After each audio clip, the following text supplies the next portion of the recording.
What's going on YouTube? Training Life here. One more time, guys. Hey, I asked you guys for some requests on videos. This is the one I got right here. I appreciate you guys for reaching back out. You gave me some content, and also too, it helps out so I'm not making a bunch of fluffy fluff that nobody want to hear.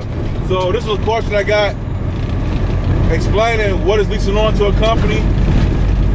When you decide to buy their truck, or you got your own truck, or how do it work? Well, you guys already know, straight to the point. This is how it go. You don't have to, when you lease onto a company, guys, all you're doing is taking your truck. It could be yours truck, or it could be a company truck that you're leasing through the company. It don't matter, you can lease it on to a particular company. That means, let's say you go to the dealership and you buy a truck. Now you gotta do something with that truck. Either you got your own authority, or either you wanna lease it onto a company, or you wanna, whatever you wanna do with it, it's on you. You go to a company, your company have like a certain requirement. Like some companies have like a year requirement, like your truck can't be no more than 10 years old, or some companies don't care at all, you know. But either way it goes, you gotta meet the requirements of the company first if you wanna lease onto a company. Then once you lease onto the company, either you gotta have your own place to do it, have your own insurance in place to do it, or sometimes you go through the company and use their plate program or use their insurance and pay them, go through them. There's a couple ways you can do it. But to answer the question, straight to the point, I'm gonna elaborate a little bit more, but to answer the question, no, you don't have to use the company truck you don't have to buy the company's truck to lease onto that company. You don't have to. You go to a dealership, buy your own truck, as long as you meet the requirements and it pass DOT inspection, you can lease it on to a company that's accepting that type of vehicle, as long as it ain't like out of years or like, as long as you meet the requirements, you'll be able to lease the truck onto a company. Now, something else mentioned in this question that I'm gonna touch on, guys. I remember I did a video a while ago about having a mentor or a coach. I'm just gonna say coach on here, just kind of simplify it a little bit better. But having a coach. Now, the question was, should the person lease onto a company? Or I'm guessing, I'm hoping I got the question right, I'm not 100%. But should this person lease onto the company with under like 1 year experience, or should they wait till they get like 2 or 3 years experience, or 2 years experience, or whatever, for lease onto a company? I would say this. I've known guys that have worked 1 year and bought a truck. I know guys that came right out the door with their own truck. I know guys that worked 10 years to get their own truck. It varies from person to person. But I would say this. All that makes a difference if you got somebody to coach you. But let's say you don't have the years of experience. Let's say you don't have the years of experience to find out what's going on with the trucking game. But if you got a coach, you probably paying a coach to show you some stuff. Then let's say that coach been driving 15, 20 years, and you know the game in and out. He or she know the game in and out. Now you've been a rookie. You got about 15, 20 years on your side because you paying to cut that learning curve, and a lot of stuff you would hit your head on. You got to hit your head on no more. Because you got that mentor, you got that coach there to coach you along and tell you what the do's and the don'ts and what you should do. Find out where you want to go and get you there faster. So all that plays a part in if you lease onto a company with a coach or without one, or if you get your own authority, you get your own trucking company with a coach or without one. I would say spend the money to get a coach to save you years of trouble. I say that. But leasing onto a company, it's not hard, but when you lease onto a company, you gotta understand something. You don't have full control of your truck. You could turn down loads, you could accept loads, you got that power. But at the end of the day, it's like they still got loads they need moved, and if they want you to move them, they offer you the craziest stuff first before they offer you some other stuff, if they even offer it to you, because you are going through them. Just picture this: you're a company, you're an owner operator, and you got to call into this company for your dispatch. You can't see the load board in most cases. If you do see the load board, they got a way of finagling the load board, so you're only able to see certain loads. But that's a whole other video. But let's just say you can't see the load board, so they call in the dispatch, hey man, what y'all got going on today? They can see the board, you can't. So it's like, you gotta trust their word. Whatever they say they got on the board, that's what you think they got. Unless you know other freight that's moving, that they not telling you that you know for sure.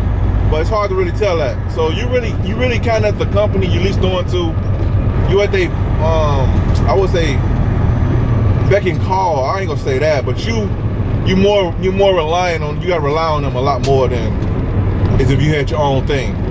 Everything has their pros and cons. Like you got your own authority, now you gotta negotiate loads, you gotta be a good negotiator. So you don't screw yourself on the rates. If you lease with a company, then you gotta deal with some BS that come along with that. But then also too, you gotta figure out which one works for you better. Me personally, I would say this.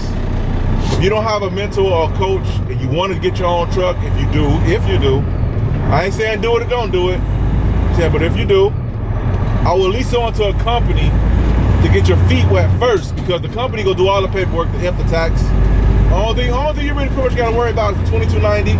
That's heavy highway. That's due every year. I don't know if I haven't mentioned that in any videos.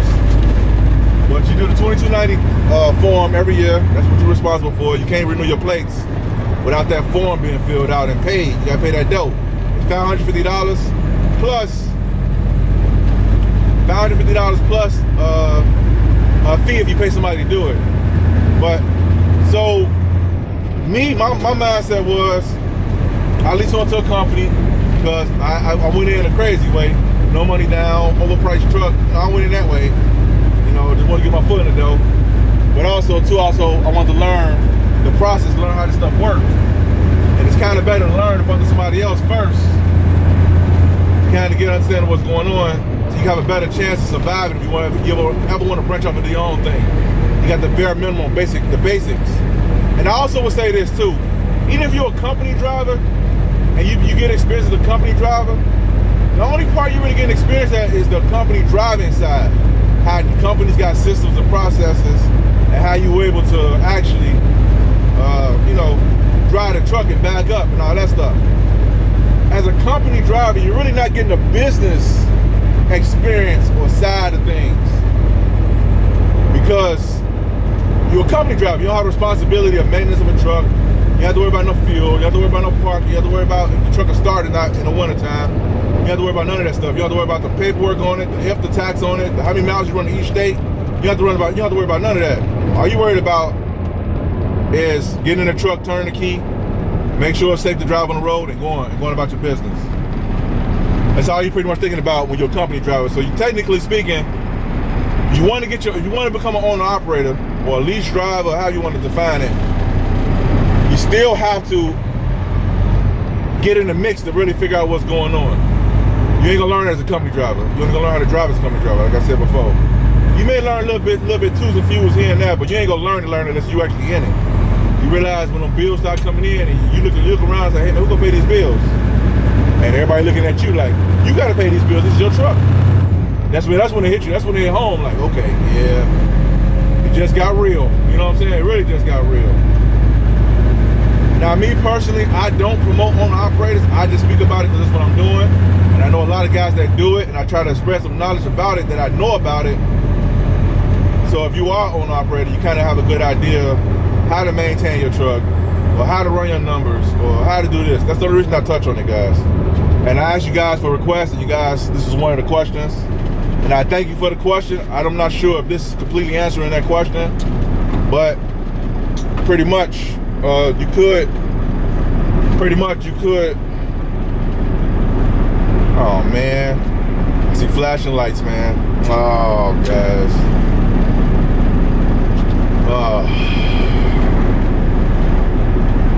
Yeah. So everybody trying to get off? Where's it at? I don't see it. I can't get off, man. It's low viaducts over here. I gotta stick this out, man. I don't know, but like I was saying, guys, is come on, driver, get about that jam, driver. You too. But watch out, don't get hit, driver. So, but like I was saying, guys, I mean, so the question was, should you drive trucks a year or two to learn the business before you become an owner operator? Without a coach, I would say, yeah, learn the business, learn at least how to drive the truck at least. With a coach, you can do whatever you want to do because you got somebody to guide you, help guide you along the way.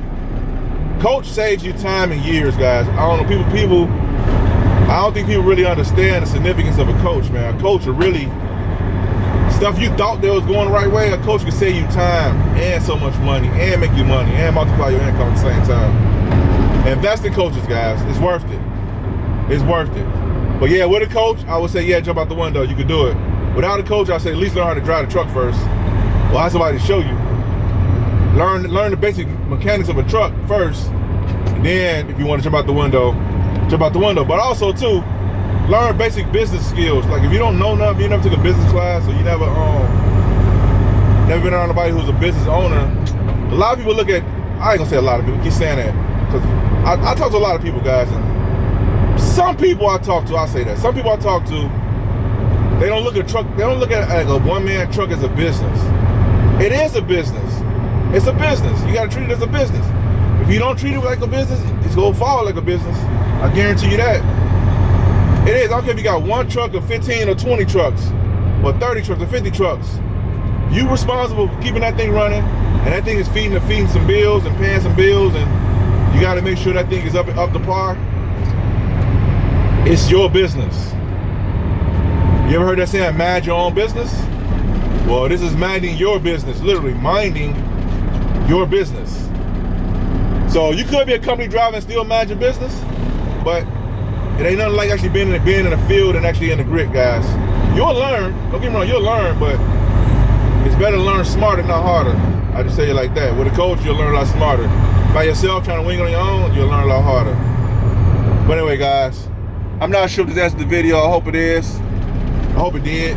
But thank you again for suggesting the video. And, you know, give me some topics to talk about. Like I said, I could be rolling on things I'm talking about, but it means nothing if it ain't touching nobody's ears. So I thought I'd throw this out there, guys. So the answer to the question is, coach save you time and years, get one, and I say jump out the window with a coach versus trying to jump out the window alone. That's all. So alright, guys, that's it for this video. I think it's an accident or something up here. I'm not sure what's going on right now. It ain't rush hour yet. The middle lane's rolling over there. But you never know with this game. So long as we don't stop moving, I'm okay. We moving a little bit. Some motion better than no motion, baby. So alright, YouTube. Hope this video was helpful. Give you a little understanding of what's going on here. And I'll see you guys in the video. Peace.